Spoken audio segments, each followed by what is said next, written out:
Brought to you by TechnoSpark 20 series smartphones. I'm superhuman.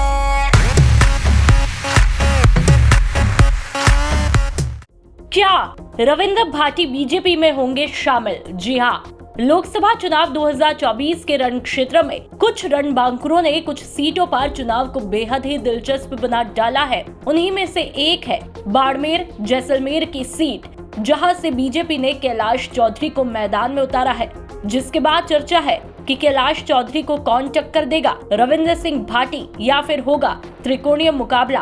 क्योंकि जानकारों के मुताबिक हाल ही में भाटी ने सीएम भजनलाल से मुलाकात की है, जिसके बाद ये कयास है कि क्या बीजेपी भाटी को आक्या की तरह मनाने में कामयाब हो पाएगी, और होती है तो क्या बीजेपी की तरफ से कैलाश चौधरी को टक्कर देने के लिए भाटी को मौका मिलेगा। हालांकि कुछ जानकारों का कहना है कि भाटी और सीएम के बीच में हुई मुलाकात में कोई भी बात नहीं बन पाई है, लेकिन भजनलाल शर्मा की तरफ से रविंद्र भाटी को बीजेपी में शामिल करने का ऑफर जरूर दिया है।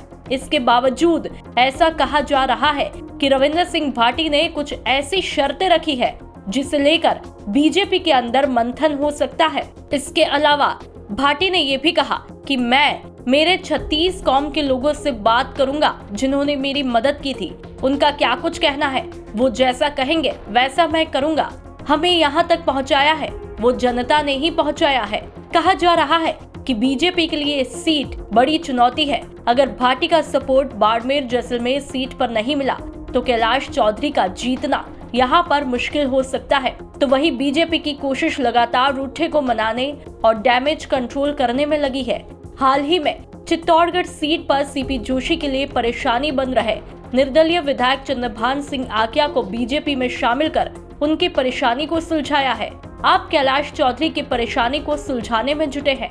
आपको बता दें कि लोकसभा चुनाव के चलते बीजेपी ने चित्तौड़गढ़ लोकसभा सीट पर बीजेपी के प्रदेश अध्यक्ष सीपी जोशी को चुनावी मैदान में उतारा, तो वहीं कांग्रेस ने पूर्व मंत्री उदयलाल आंजना को मैदान में उतारा है।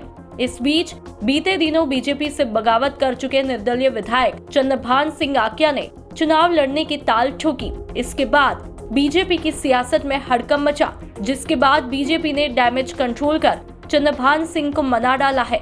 अब ऐसे में देखना बड़ा दिलचस्प होगा कि चंद्रभान आक्या के बाद भाटी को मनाने में क्या बीजेपी को कामयाबी मिलती है या फिर बाजी पलटती है। ब्यूरो रिपोर्ट, राजस्थान तक।